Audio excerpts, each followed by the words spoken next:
bonjour à tous. On se retrouve aujourd'hui en présence de Marjolaine Grondin, la CEO de Jam, qui est un peu comme un ami qui est disponible 24 heures sur 24 sur Messenger. Donc, avant d'en venir à Jam, est-ce que toi, tu peux nous dire ce que tu voulais faire en entrant à Sciences Po?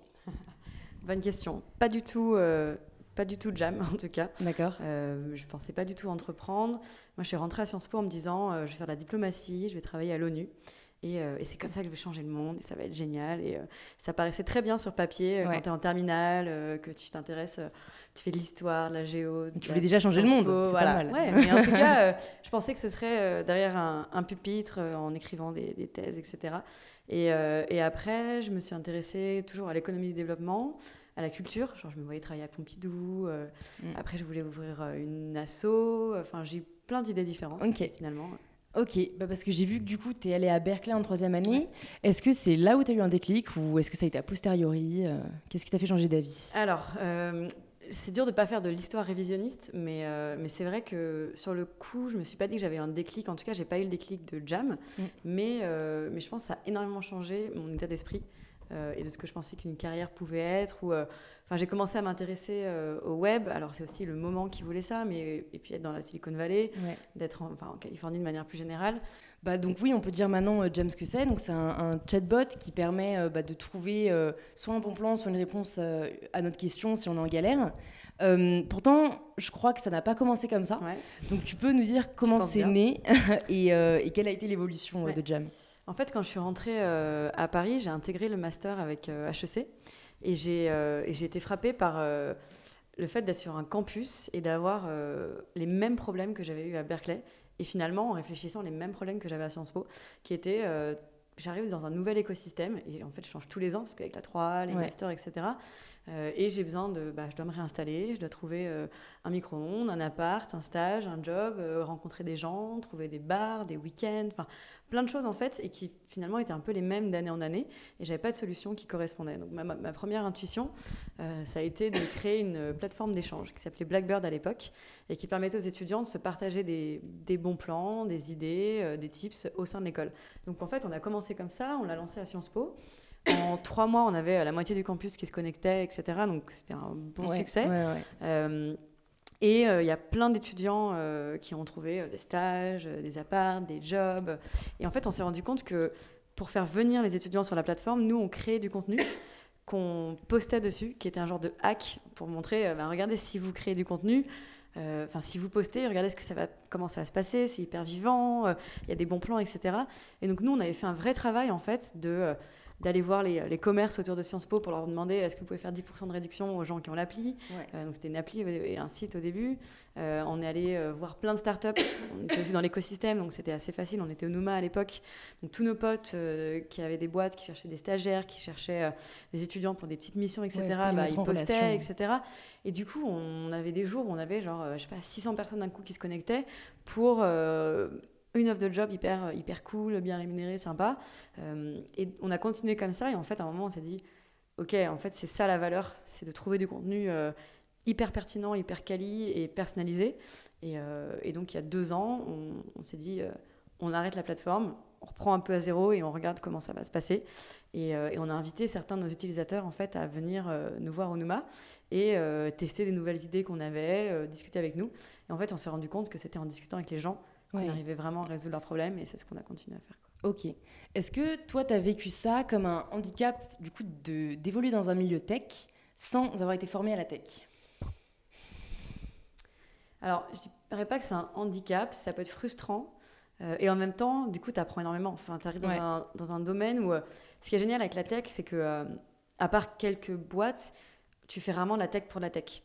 Donc, c'est plus un moyen. C'est vraiment un moyen de faire des choses.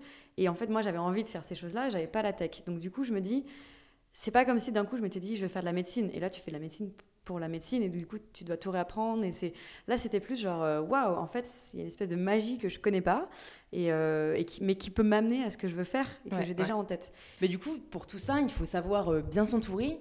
Du coup, est-ce que toi, c'est une difficulté que tu as rencontrée de trouver les bonnes personnes parce que quand on entreprend, parfois, on peut se dire il me faut absolument une équipe, et puis on se dit comment trouver l'équipe gagnante, ou au contraire se dire non, je peux pas entreprendre seule, c'est mon idée, c'est ma vision. Alors, il y a différents niveaux. Il y a, tout comme dans la vie perso, on a son mec ou sa meuf et ses super potes et des connaissances et du réseau et des gens avec qui on fait du sport, etc. Bah, c'est un peu pareil, en fait. C'est que tu as tes associés ou ton associé. Là, il faut bien choisir et il y aura peut-être... nous, on était trois associés. J'avais 2 associés au début. Finalement, il n'y en a qu'un qui est resté. Ouais. Et déjà, comment tu as trouvé, du coup, ces associés? Avec des événements start-up. D'accord. Des événements start-up, des meet-up, etc. Et de fil en aiguille. Mais voilà, j'en ai rencontré un événement start-up. Il a ramené Loïc.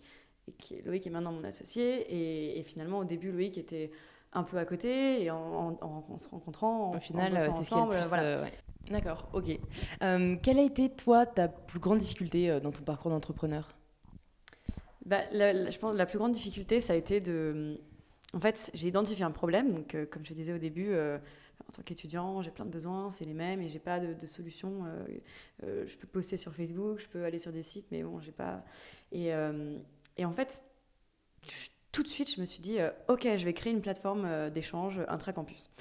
Et j'ai presque mis de côté mon problème et je me suis passionnée pour la solution. C'est-à-dire que vraiment, je me suis dit, ça va être ouf, il va y avoir ça comme fonctionnalité, elle va ressembler à ça, on va l'appeler comme ça, l'identité graphique, ça va être ça. Enfin, on s'est vraiment passionné. On a mis 8 mois à la développer, mais on a vraiment oublié le problème de départ, quoi. Et du coup, on se posait même pas la question de est-ce que la plateforme, elle répond au problème. On se disait juste, genre, est-ce que la plateforme, elle est bien?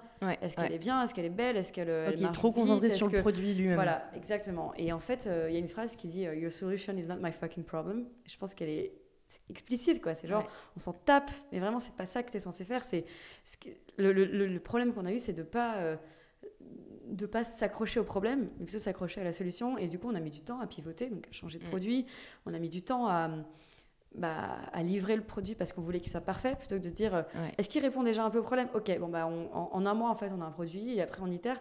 On était vraiment perfectionniste. C'est un problème qu'on peut comprendre. Est-ce que tu es victime du trop d'idées et du coup, tu sais pas... C'est un problème que rencontrer pas mal d'entrepreneurs, c'est de se dire, OK, je vais faire ça, je vais faire ça, je vais faire ça. Et du coup, après, on est un peu submergé et on ne sait pas comment faire de choix. Oui, au début. Au début, surtout quand t'en parles à des potes et qui sont aussi trop contents d'avoir une amie qui monte sa boîte et qui te disent il pourrait y avoir ça comme fonctionnalité, ça pourrait faire ça, ça pourrait faire ça. Et tu te dis, genre, cool, je peux résoudre les problèmes de plein de gens et du coup, je vais le faire. Et ça, c'est pas bon. Donc, oui, au début, clairement. Et aujourd'hui, on est quand même vachement plus méthodique. Et on sait que créer, c'est dire non. Et que moins il y aura de fonctionnalités, mieux ce sera. Si c'était à refaire ou pour une prochaine boîte, ou quand je conseille des gens qui ont envie de monter leur boîte et tout, je leur dis genre, OK, mais c'est quoi ta feature clé et c'est sur quoi que tu vas voir si ça marche. Et donc tu penses pas que ça a été un avantage, au contraire, une plus-value? En fait, c'est dur à savoir déjà, mais en fait, ça nous a amené plein de bonnes choses, mais je pense que ça nous a ralenti aussi. Mais du coup, ça arrive à transformer l'essai, et là, de plus en plus, je vois qu'on y arrive. C'est vrai que ça paye, mais en fait, le fait de jamais s'être contenté, entre guillemets, de faire un truc, ça fait qu'on a eu beaucoup de presse, on a eu beaucoup d'engouement, que les gens projetaient vachement de choses dans le Jam, qu'on a plein de gens qui en parlent et qu'on a un vrai engouement autour de Jam. Mais de façon rationnelle, c'est clair que si on avait fait step by step. J'allais te demander, qu'est-ce que tu aurais aimé savoir il y a 3 ans? Est-ce que c'est ça le plus ou est-ce qu'il y a quelque chose d'autre que tu aurais aimé savoir? J'aurais aimé savoir j'aurais aimé me rendre compte à quel point ce qui est important, c'est le problème que tu veux résoudre et c'est pas de se faire plaisir intellectuellement sur une solution, quoi. Ce qui compte, c'est d'être hyper focus sur tes utilisateurs et vraiment d'avoir en tête de répondre à leurs problèmes et d'être super humble, en fait, super à l'écoute. Porté par la mission. Porté par la mission et pas par... et qu'en fait, entreprendre, c'est pas créer un produit qu'on a dans la tête et être content, quoi. C'est vraiment résoudre un problème qui existe. Mais du coup, là, en fonction de ce que tu me dis, on se pose la question, est-ce qu'il n'y a pas quand même la notion de plaisir? Est-ce que entreprendre, c'est pas quand même aussi se dire qu'est-ce que j'aime le plus faire et le faire? Oui, mais il faut que ça soit aligné avec j'ai envie, ça va me faire plaisir de résoudre ce problème. Et j'ai des convictions. C'est pas non plus genre j'arrive, OK, dites-moi tout et on verra. C'est un mélange un peu subtil, tu vois, entre je veux résoudre ce problème, je veux... c'est un challenge, je veux être celui qui va le relever. Et en même temps, j'ai des convictions, j'ai une vision, j'ai des pensées. Enfin voilà, j'ai envie que ce soit résolu comme ça. Du coup, pour conclure, est-ce que tu pourrais nous partager le conseil le plus précieux que tu aies reçu ou que tu as donné pour les aspirants entrepreneurs? Ouais, c'est étape par étape. En fait, il y a trop d'entrepreneurs qui pensent que au début, c'est tout dans la tête. Pendant des semaines, des mois, des années, c'est dans ma tête. Je masturbe intellectuellement et c'est genre horrible et tu t'en mêles et voilà. Donc tout dans la tête. Après, t'as la phase construction dans ma cave, dans l'ombre, personne ne me regarde. Dans le garage. Et voilà, jusqu'au jour où hop, c'est parfait et je suis riche et je suis célèbre, quoi. Non, en fait, c'est le jour où tu te dis je veux entreprendre. Parle-en au plus de gens possible, fais des mock-ups, donc des petits dessins d'écran de comment ça pourrait être, fais une page d'accueil en expliquant un peu ce que tu fais. Franchement, en 15 minutes, tu peux faire une super belle page d'accueil avec une vidéo en fond, un titre, un machin, un sign-up. Enfin, tu peux faire des trucs super gratuitement, sans code, en 15 minutes pour tester. Et en fait, c'est étape par étape. Et moi, ce que je fais aujourd'hui dans le Jam, et ce qui m'obsède, mais positivement, c'est le changement incrémental, en fait. C'est que si chaque jour, notre produit, il est un peu mieux, si chaque jour, notre équipe elle est de plus en plus alignée, si chaque jour, notre démarchage commercial il est un peu plus pertinent, etc., même si c'est 1% en exponentiel, chaque jour 1%, c'est énorme. Et c'est ça qui est... C'est la consistance. C'est comme, je sais pas, si tu fais du jogging, tu vois, exactement. C'est si chaque jour, tu fais, je sais pas, une pompe de plus ou tu cours 2 minutes de plus, c'est bien mieux que de se dire ouais, je vais me mettre au jogging, c'est parti pour 45 minutes. Et non, d'abord tu fais 15 minutes tranquille, après mais si tu fais ça chaque jour et que tu es constant, que tu es consistant. Et en fait, je pense qu'il y a trop ce mythe de le overnight success du mec qui un jour a la bonne idée et c'est bon, ça cartonne. Et en fait, non, c'est vraiment une course de fond, quoi. C'est une course de fond. Et tant que tu prends du plaisir à améliorer un peu chaque jour. En fait, il faut que ce soit chaque jour un peu moins dégueulasse. C'est tout. Un peu moins nul chaque jour. Et si tu fais un peu moins nul chaque jour, au bout d'1 an, tu seras bien. Ouais, déjà vu comme ça paraît un challenge moins difficile à relever. Ok, bon super. Merci à toi Marjolaine. Merci. Et on se retrouve bientôt dans le prochain épisode de Sciences Po Valais.